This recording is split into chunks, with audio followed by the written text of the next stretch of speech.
Okay, so I found this Reddit story at midnight, and I found it interesting, so I thought you guys need to hear this.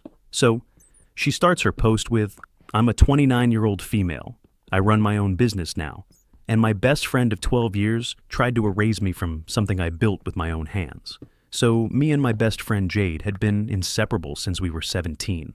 Like the kind of friendship where you finish each other's sentences and you'd call her before you'd call your own mom. And when we were both 25, we decided to start a small event planning business together because we had been doing it for free for everyone we knew for years, and we were honestly really good at it. We put in equal money, equal hours, equal everything. And within the first year, we had built up a solid client base, and people were recommending us left and right, and it felt like everything we had dreamed about was actually happening. And I remember thinking, this is it. This is the thing. Me and my best friend building something real together. But somewhere around the second year, I started noticing small things, like Jade started taking client calls without telling me and making decisions about pricing and packages on her own. And when I brought it up, she'd laugh it off and say I was being paranoid or that she was just trying to save us time. And because she was my best friend, I believed her every single time. Then one Friday, she asked me to meet her at a coffee shop, and I genuinely thought we were just catching up. But when I got there, she had a folder on the table, and she slid it across to me and told me she wanted to buy me out. I just sat there staring at her because I thought she was joking, but she wasn't.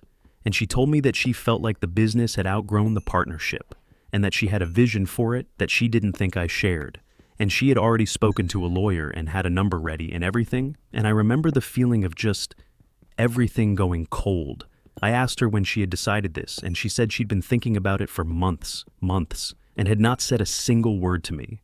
And the whole time she was laughing off my concerns and telling me I was paranoid, she had already been planning to push me out. The number she offered me was insulting. It was way below what my half of the business was actually worth.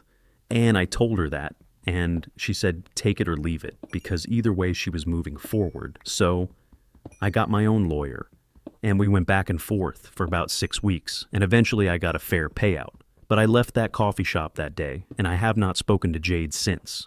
I won't lie, the months after that were really dark, because it wasn't just losing the business, it was losing my best friend and the life I thought I was building. And I moved back into my parents' place for a little while, just to get my head straight. And I remember lying in bed some nights just wondering how I missed it, how I didn't see it coming, and whether any of it had been real. But at some point, something shifted in me, and I stopped grieving it and started getting angry. And not the destructive kind of angry, but the kind that makes you get up at 6 in the morning and work.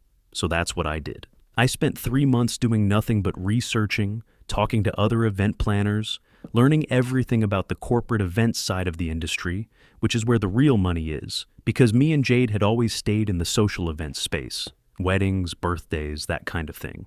But corporate was a whole different level, and nobody in our city was doing it really well. So at 27, I launched on my own, and I went straight after corporate clients, product launches, brand events, company conferences.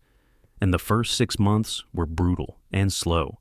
And I questioned myself every single day, but I kept going, and by month 8, I landed my first major corporate client. And that one contract was worth more than anything me and Jade had done in our entire first year together. By the time I turned 29, I had a team of 6, a waiting list, and clients flying me to other cities. And I had completely stopped thinking about Jade because I was too busy building something that was entirely and completely mine. So a mutual friend reached out to me one day and casually mentioned that Jade's business was struggling, and apparently after I left, she had hired 2 people to replace me, and neither of them worked out, and she'd lost several of her longest-standing clients, and the business that she had pushed me out of was now barely keeping the lights on. I honestly didn't feel happy about it. I just felt nothing, like it was just information. And then, about 2 weeks after that, I got a message from Jade, and the first thing she said was, "I miss you." And I just stared at it for a while before I kept reading. And she went on to say that she had made a mistake and that she could see that now, and that she wanted to know if there was any way we could work together again, because she felt like we were better as a team. I read that message 3 times, and then I put my phone down and went back to the proposal I was working on for a client event in another city. And I thought about the folder she had slid across the table, and the lawyer she had already hired, and all the months she had smiled at my face while planning to cut me out. And then I typed back, "I'm really glad you found some clarity. I wish you all the best with the business. Take care of yourself." And that was it. I didn't block her, I didn't make it dramatic, I just closed the door quietly and went back to my work. She ends her post with this: "People ask me if I regret how things went, and honestly I don't. Because if she hadn't pushed me out, I never would have built something that was fully mine. So in a weird way, I should probably thank her." That last line is the one that got me, because that's the kind of peace that you can only get to after you've actually done the work. Like, it's not bitterness and it's not fake positivity. It's just someone who came out the other side and genuinely doesn't need anything from the person who hurt them anymore. And if you've ever been betrayed by someone you trusted completely, then you know exactly how hard that kind of peace is to find. Drop it in the comments if this hit you. I read every single one, and I'll see you in the next one.